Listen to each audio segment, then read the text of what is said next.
Hello and welcome to A Woman's Heart. I'm Lisa Granger. Have you ever had to take a detour? Lori Ann Wood found herself on a major detour when she was diagnosed with severe heart failure. While navigating her health crisis, she found herself wrestling with some questions of faith, questions about worry, doubt, control. Her book, Divine Detour, The Path You'd Never Choose Can Lead to the Faith You've Always Wanted, provides some insights on what Lori discovered. We talk about her story and things to watch for in heart disease, especially for women.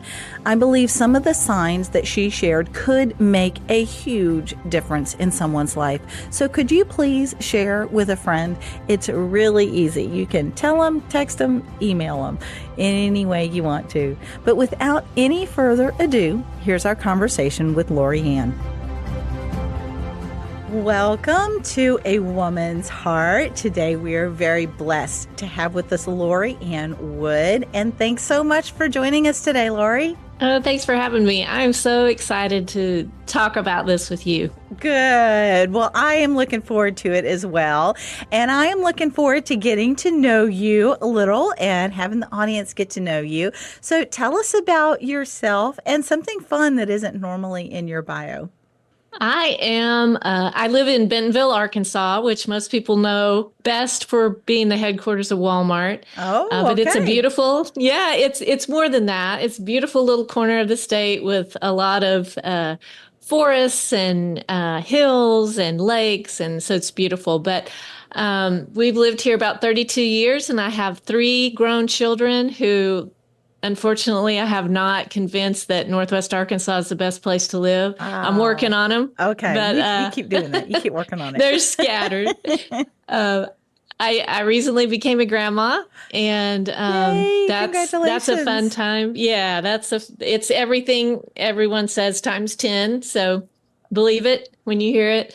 My whole story kind of began when I had this crazy diagnosis that came out of what I felt like came out of nowhere, but we'll get into that as we go. But I guess the fun or funny thing, this is more funny than fun. This isn't very fun, but It might be funny.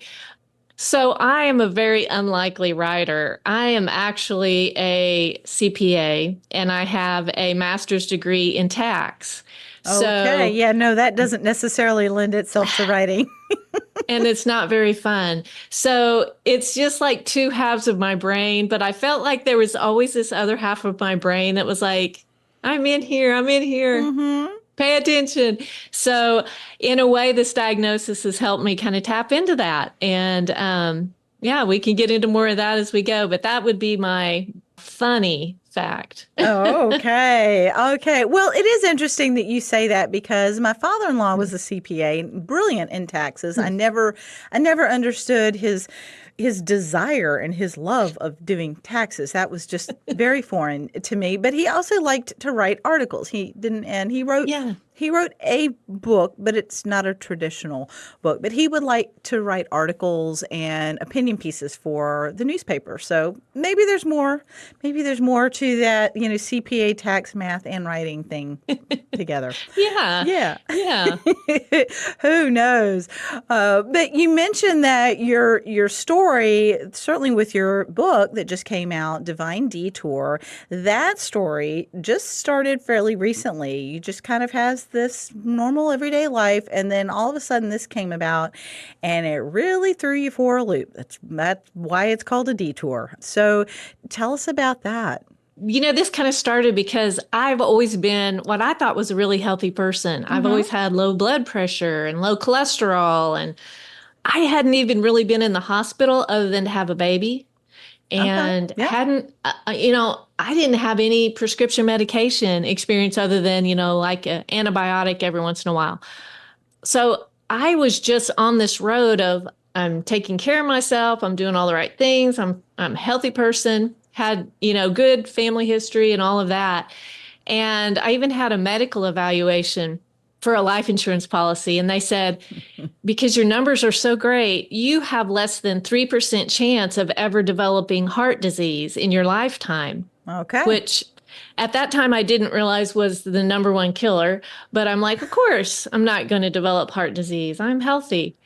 And then just 3 weeks after that, I Wow.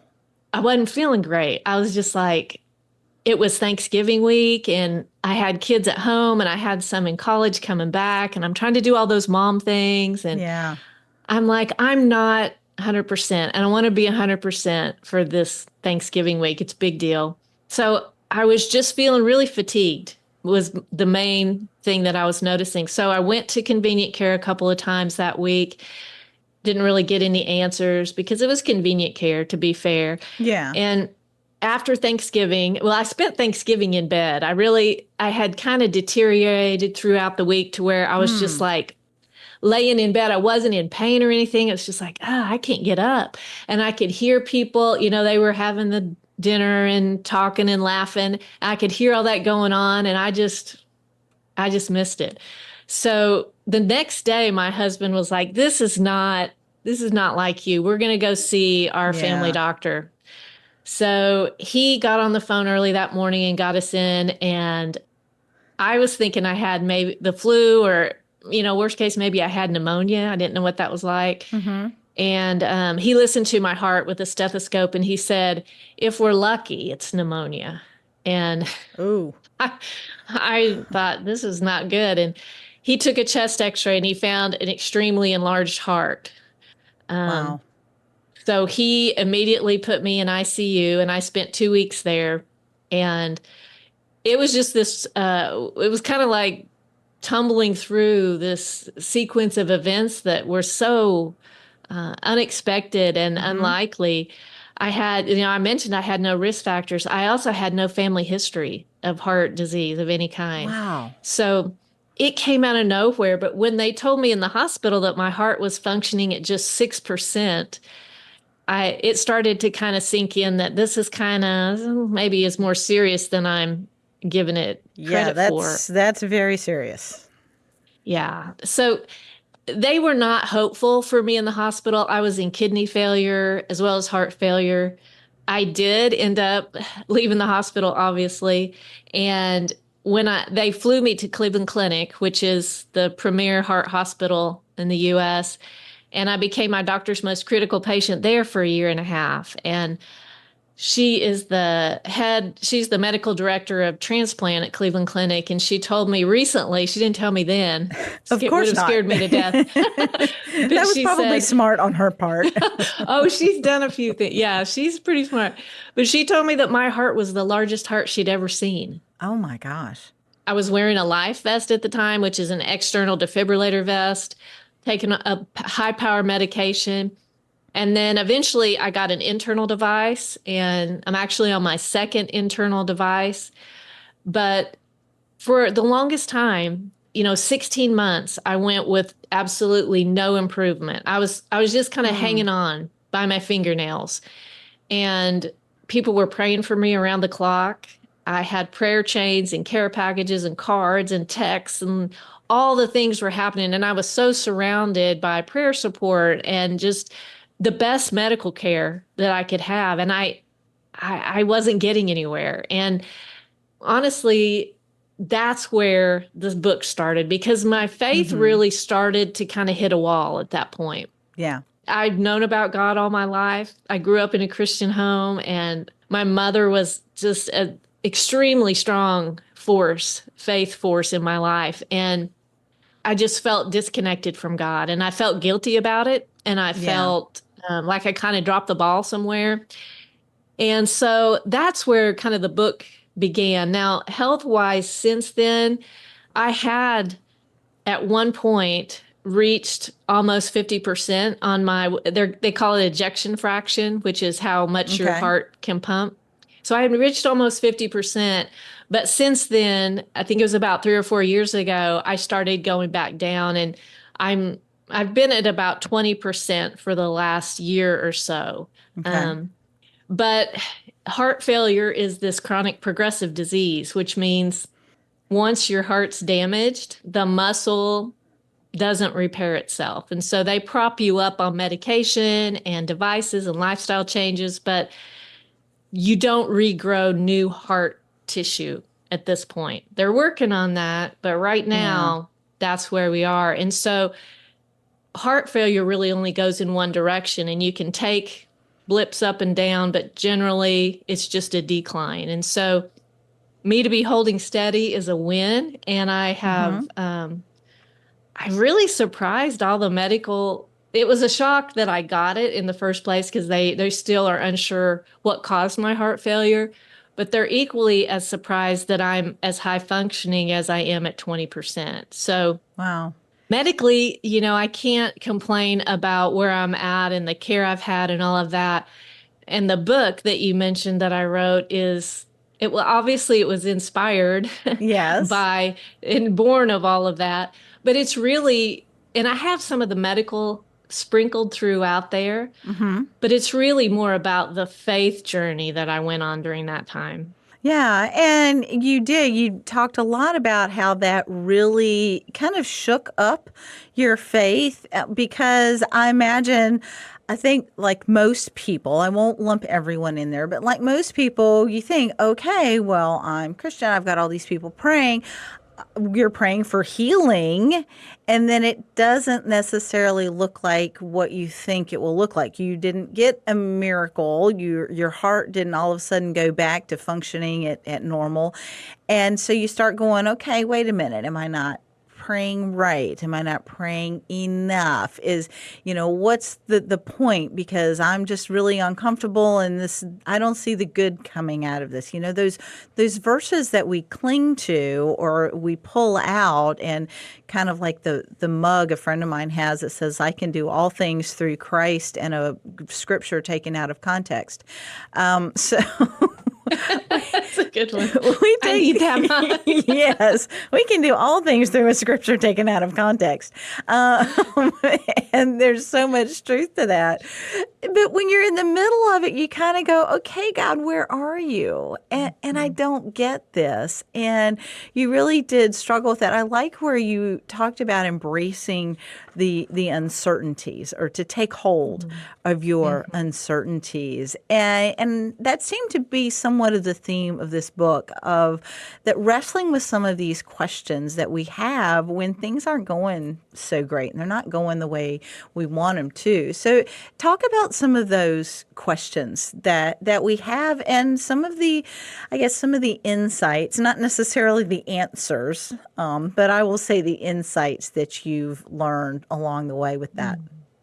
Oh, yeah. I think you really hit it on the head because I had that, I felt like I'd almost been given this family heirloom, this faith. And Mm, I thought, ooh, I'm going to break it. If I use it in real life right here where people's prayers aren't being answered, I'm going to ruin it. And so I was so tempted to just walk away from it, yeah. bubble wrap it and put it Mm-hmm. somewhere. But I thought, I have too much history with God. I can't just leave him out of this. So Mm-hmm. it was kind of like a grain of sand in my shoe where I was like, I got to know more about this. I've got to have to wrestle this all the way to the ground before I walk away from it. And so I realized I really couldn't go on without addressing some of the questions that I was having. And I really couldn't think about anything else until I did. And so as I started wrestling with that and writing, and, I was finding I was figuring out things as I wrote, and all of the things I was writing was going into kind of three categories. And I started putting some of it out there and, doing different articles and things like that.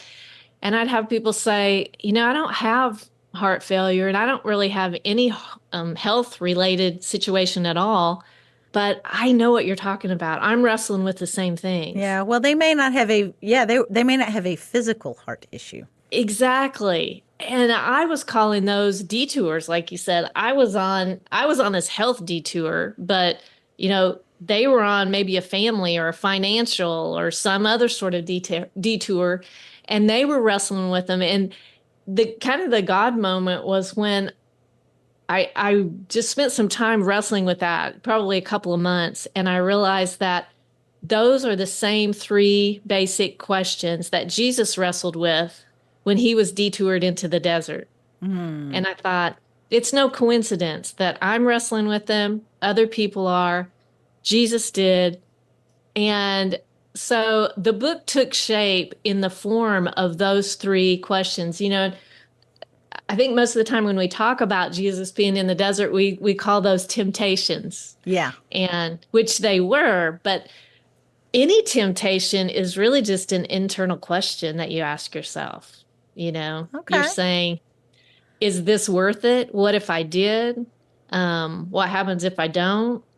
And so you're going through this in your mind. And that's what I was doing.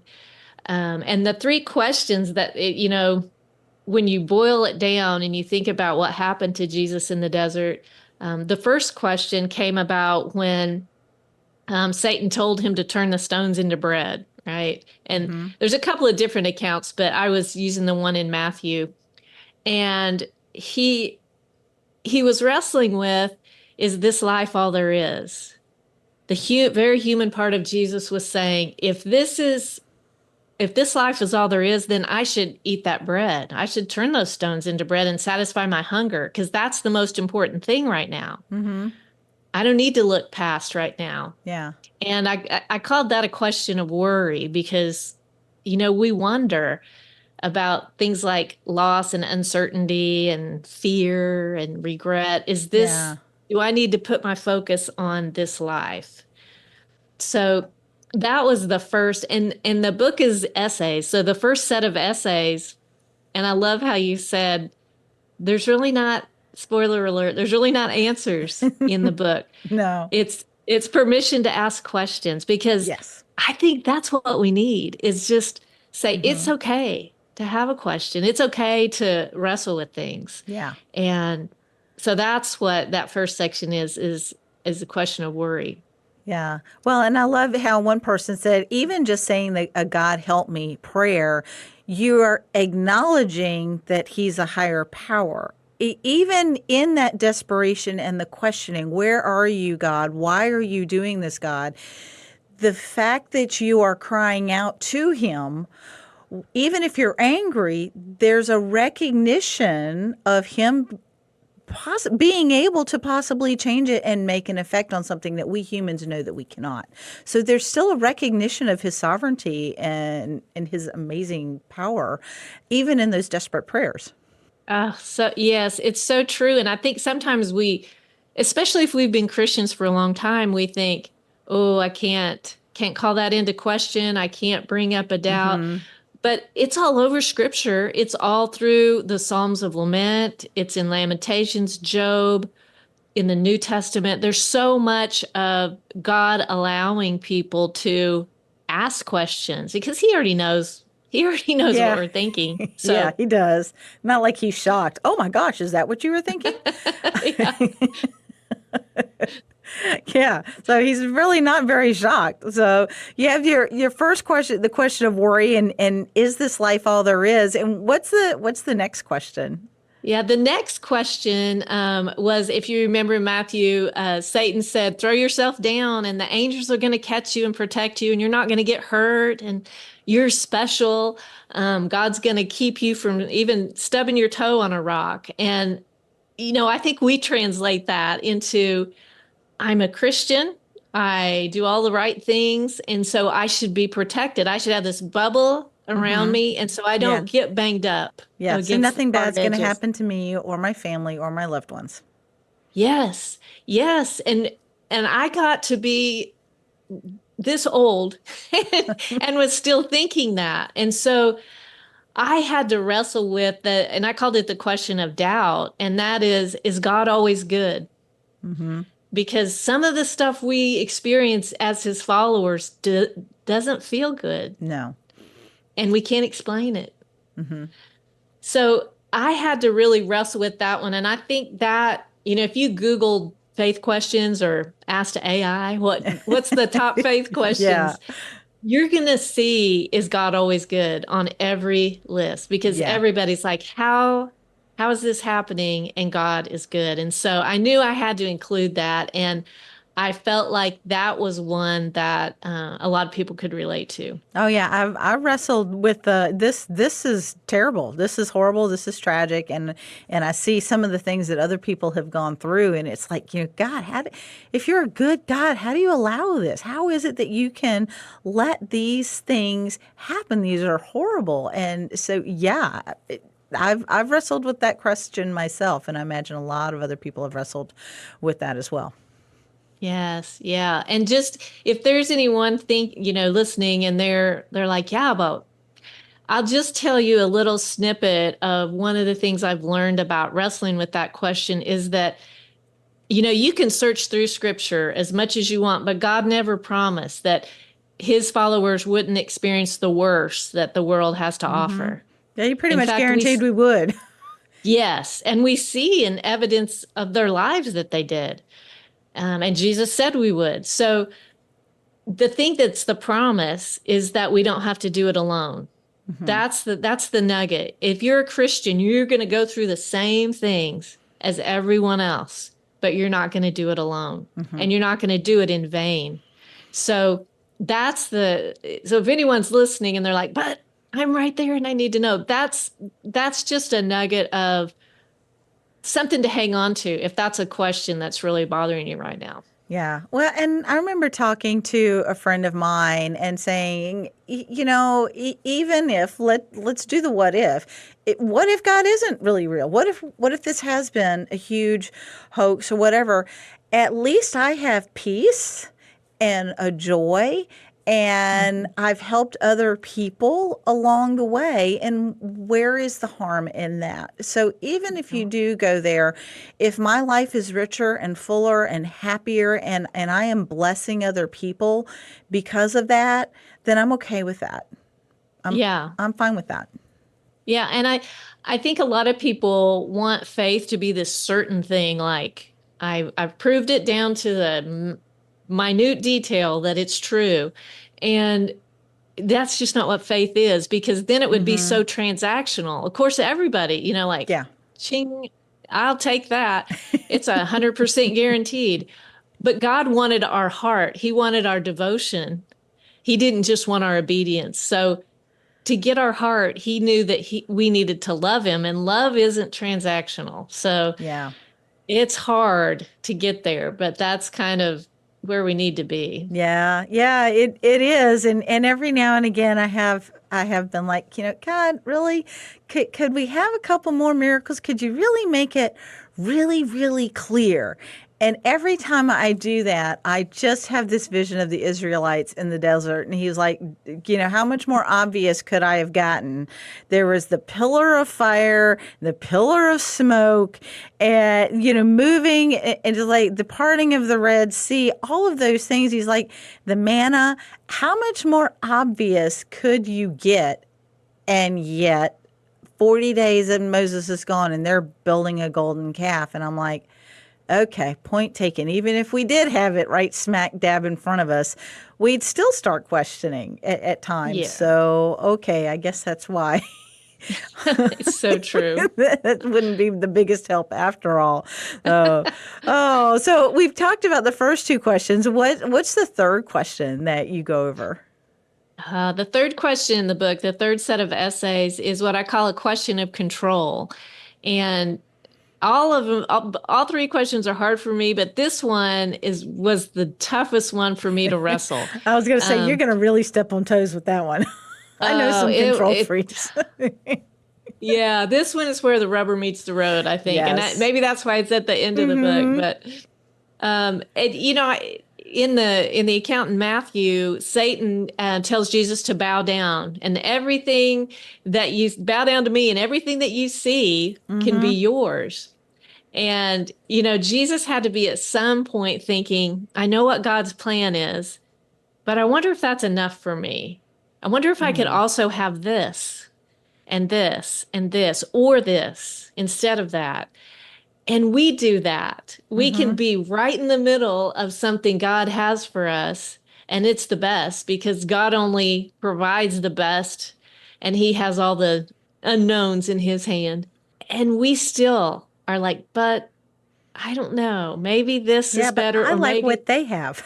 yes, I want to be in their story instead of in my story. And so that question, is God's plan enough, was, I talked about disappointment and having to wait and trust and just the big guys in faith, I think that really led me to start understanding that even when our little part of the story doesn't make sense, we're part of this much larger story that spans generation, Yeah. throughout all of our lifetimes and generations on both sides. And we've got one little chapter in it.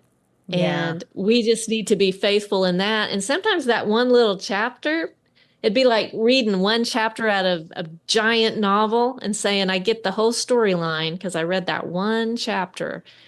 And we can't really do that. So, No, no, and it's frequently I've seen it compared to it's like great. God has the box top on the puzzle, and all we see is all the puzzle pieces piled up on the table, and we're trying to sort them out and figure out where they go. And He has the box top, so He sees what the yes. big picture is. And the other thing that's always I've always related to a little bit more is a tapestry or a needlepoint, because I've done cross stitch, and the top has a nice, pretty picture, but underneath you see all the threads that have been tied off or that are loose and the crisscrossing over there. The backside typically does not look nearly as neat and pretty as it does on the front. So, yeah, that's one of the ones that I relate to as well. That Yes. we don't see things the same way that He does. And one of the things I do love, though, is that I still believe that God is, as you mentioned, we don't have to go through this alone. Mm, That's the biggest promise, that we are in this world where people have free choice. The weather goes wonky, things happen, there's death, there's disease, and we don't understand it, but we don't have to go through it alone. He is there, and I think He does grieve with us. I mean, mhm. Jesus wept for Lazarus, and there's Yeah. all sorts of different theories on exactly why he was crying, but I think he does empathize. He sympathizes, he empathizes, he has compassion for us. He doesn't want us to hurt. It's not like He goes, yep, I think I could never wrap my brain around the, well, He allowed it, so He's like, I'm going to make this bad thing happen. I'm like, I don't think that's what He does. I don't think He sits up there and says, oh, we'll give her heart disease and look at what she'll do with it. It's just more Hmm. of the fallen world. He's like, yeah, she's going to get it, but this is how I'm going to use it to make something good out of it so that it's not wasted and that it's Yeah. not in vain. It's more of a redeeming the bad things that are going to happen anyway, I guess is Yeah. one way of looking at it. I don't know what your Yeah. thoughts are on that. Oh, that's definitely, there were so many times along the health journey that inspired this book that I just felt like doors were slamming in my face. And I know Mm, everyone feels that way as they're on this journey. And I just, I couldn't understand. It seemed like I wanted things for the right reasons. And yeah. I felt like my motivation, I wanted to see my kids graduate and I wanted to, it was just unselfish reasons, I felt like. And yet Mm-hmm. God chose not to open that door. And I struggled with that Yeah. because, like you say, how am I going to make sense out of this and go forward in my faith? And one of the things that occurred to me, and that God helped me understand really, is that I think as human beings, it's kind of like that tapestry you were talking about.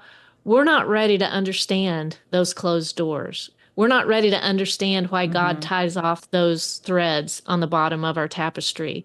And we're smart enough to know and ask the questions, but we're not smart enough and we're not godlike enough to be able to handle all of that information and all of what He knows. And so that level of trust has to kick in.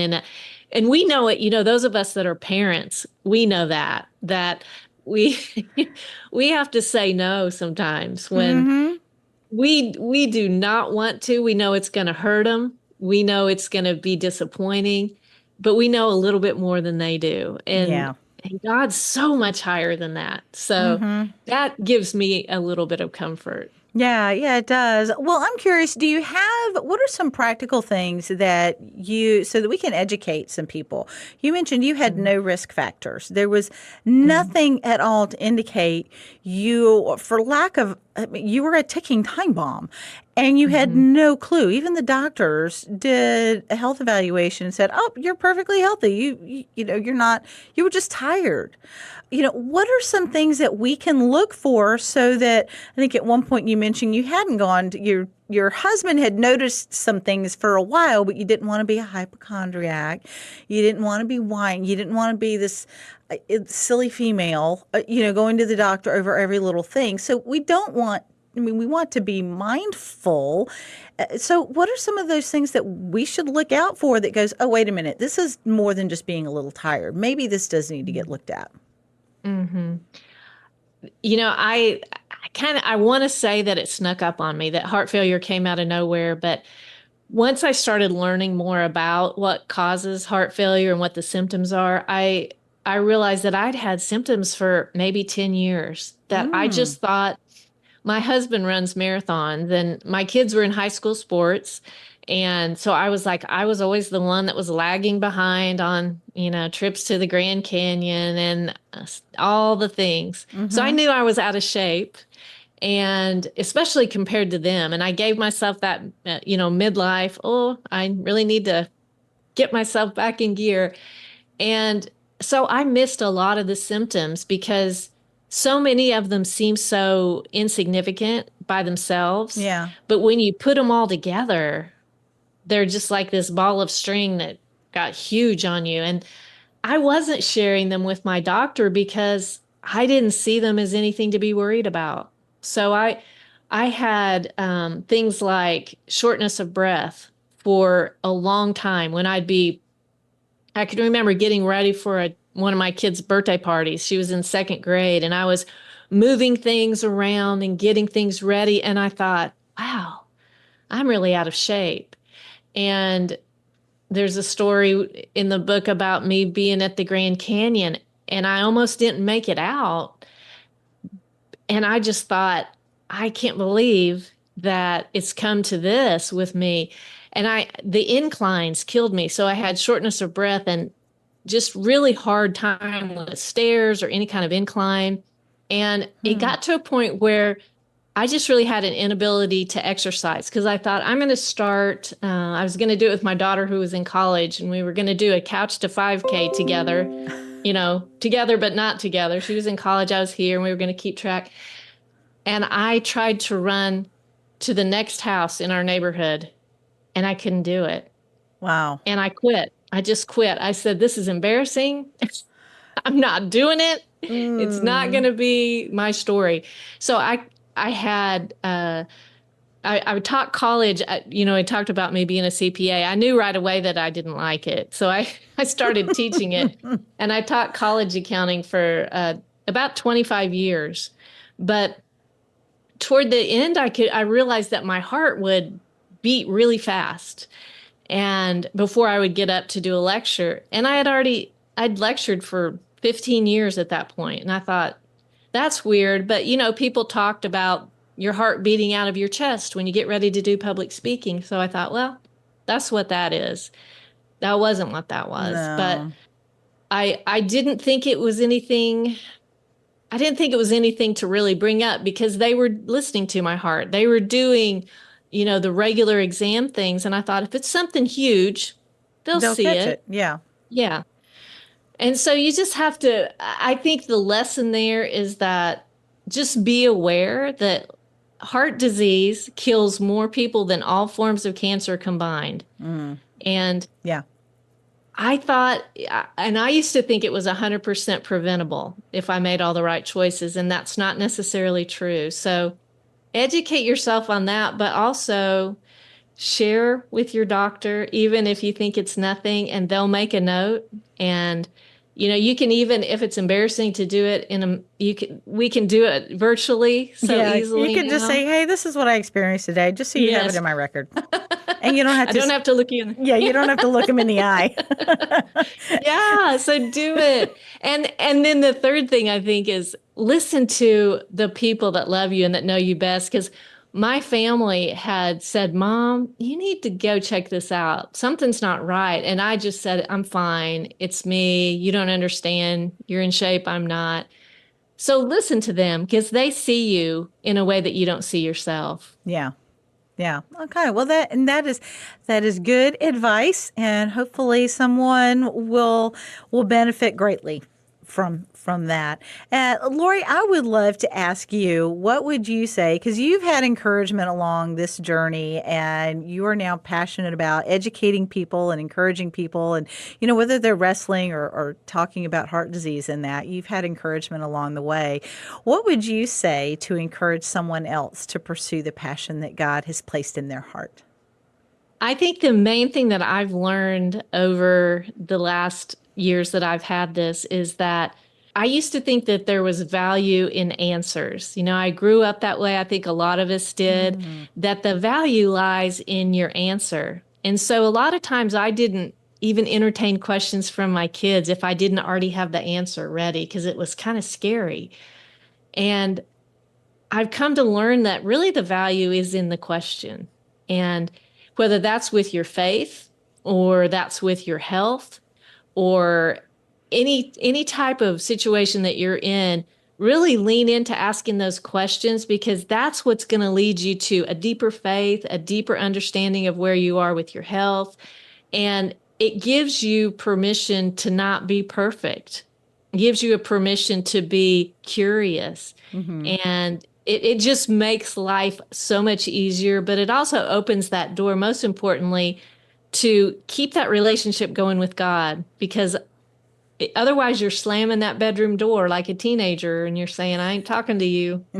Just open it up and ask a question and see where it goes. Yeah, I like that. That is not one that I have heard before. So I really appreciate your talking about, because I agree. There is a lot of value in the questions that we ask and which questions we ask as well. So Lori, what is the best way for someone to connect with you? They want to get your book, they want to follow you, learn from you some more. What's the best way for them to connect with you? I would love for them to do that.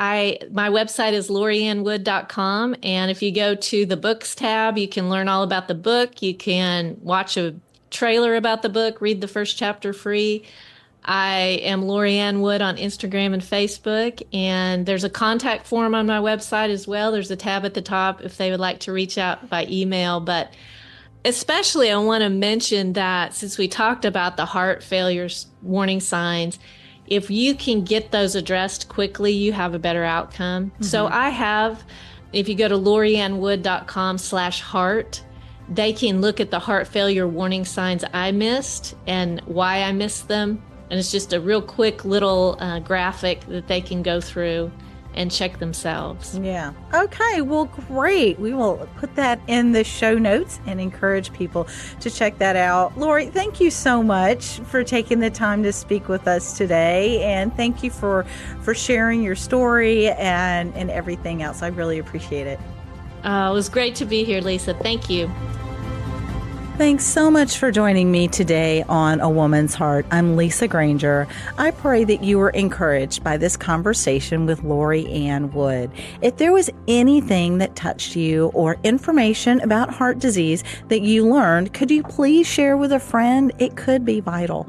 You can get all the resources that Lori spoke about in the show notes on my website, lisagranger.com. Until next time, have a blessed day.